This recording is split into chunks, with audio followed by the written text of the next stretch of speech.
মনেৰ কষ্ট যে কষ্ট কৰে আপনাৰা আছেন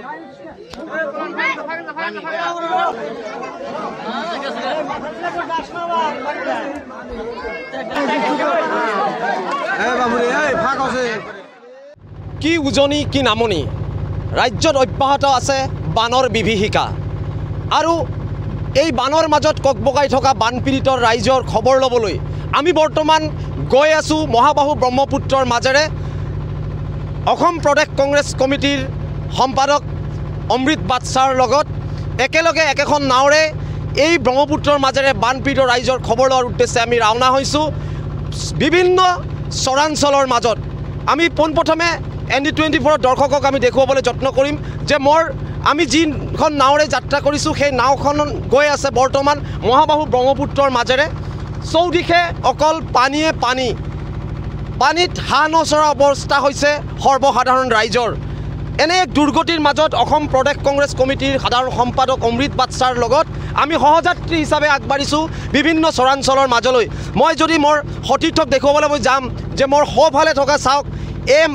এইখন এখন চৰাঞ্চলৰ বৃহৎ গাঁও য'ত বানপানীত ইতিমধ্যে কেইবাটাও পৰিয়াল জাহ গৈছে খহনীয়াত জাহ গৈছে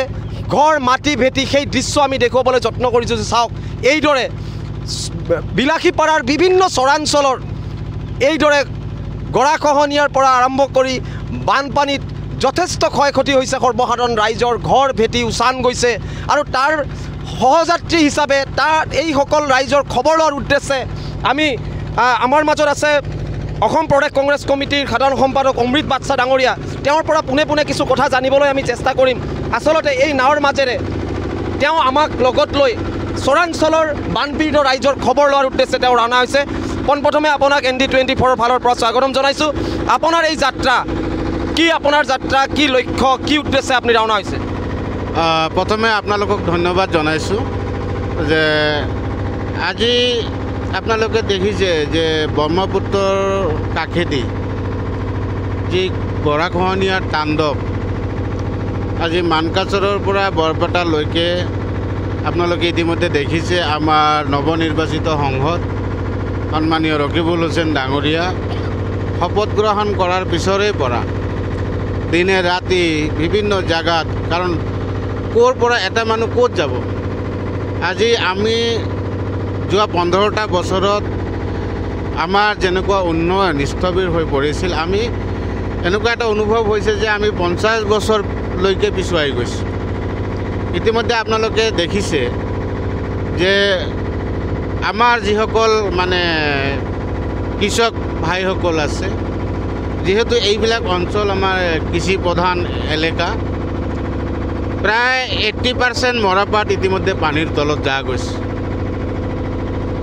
আৰু আপোনালোকৰ চেনেলৰ জৰিয়তে মই আহ্বান জনাইছোঁ যিখন চৰকাৰে কৈ থাকে যে সবকা সাথ সবকা বিকাশ সেই চৰকাৰখনক আমি অনুৰোধ জনাইছোঁ যে যেহেতু আমাৰ নৱনিৰ্বাচিত সংসদ ৰকিবুল হুছেইন ডাঙৰীয়াৰ তেওঁৰ কৰ্মৰ দক্ষতা আৰু তেওঁৰ অভিজ্ঞতা বহুত আছে আৰু তেওঁৰ নেতৃত্বত ভাৰত চৰকাৰৰ দ্বাৰা এখন সৰ্বদলীয় সমিতি গঠন কৰি আপোনাৰ ব্ৰহ্মপুত্ৰৰ চৰ অঞ্চল এৰিয়া পৰিদৰ্শন কৰি ইয়াত পাৰ্মানেণ্ট এটা আমি গৰাখহনীয়াৰ পৰা ৰোধ কৰিব লাগে পাৰ্মানেণ্ট প্ৰটেকশ্যনৰ ব্যৱস্থা কৰিব লাগে যিসকল ঘৰ ভাঙি এঠাইৰ পৰা আন ঠাইলৈ যায় সেইসকল মানুহৰ বেদনাৰ খবৰ ল'বলৈ আমি ইয়াৰ মাজত আজি আহিছোঁ আপোনালোকৰ লৈ আজি দেখা গৈছে যে আপুনি এইদৰে যাত্ৰা কৰিছে নাৱৰ মাজেৰে কোন কোন অঞ্চল পৰিদৰ্শন কৰিব আৰু বান সাহায্য হিচাপে কেনেধৰণৰ সাহায্য সামগ্ৰী আগবঢ়াব চাওক মইতো MP বা MLAও নহওঁ মই এজন আমাৰ কংগ্ৰেছ দলৰ সৈনিক আৰু ৰকিবুল হুছেইন ডাঙৰীয়া MP হোৱাৰ পিছতে আমাক প্ৰত্যেকজন কংগ্ৰেছৰ নেতা কৰ্মীসকলক তেওঁ ভালকৈ অনুৰোধ কৰিছে যে এই সময় আমাৰ ৰাজনীতি কৰাৰ সময় নহয় এই সময়ত বিপদৰ সময়ত মানুহৰ কাষত থিয় দিয়াটোৱে আমাৰ লক্ষ্য সেই লক্ষ্য আৰু উদ্দেশ্য লৈ আজি ইতিমধ্যে মই পুৰণি বিলাসীপাৰা আৰু নতুন বিৰসিং জৰুৱা সমষ্টিৰ অন্তৰ্গত ধীৰেশ্বৰ তাৰাংগাপুৰ গাঁও পঞ্চায়ততো মই গৈছিলোঁ তেওঁলোকৰ লগত সেই অঞ্চলৰ আপোনাৰ চান্দিৰ চৰ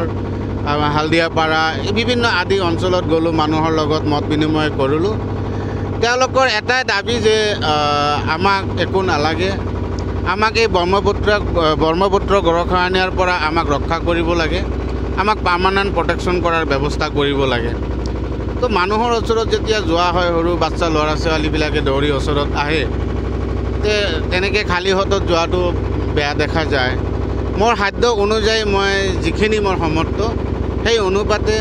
চিৰা মুড়ি বাচ্চাসকলৰ কাৰণে বিস্কিট মিঠাই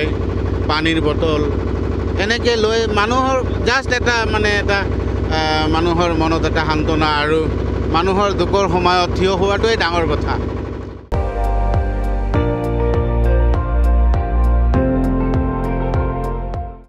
আপুনি চাই আছে ND24,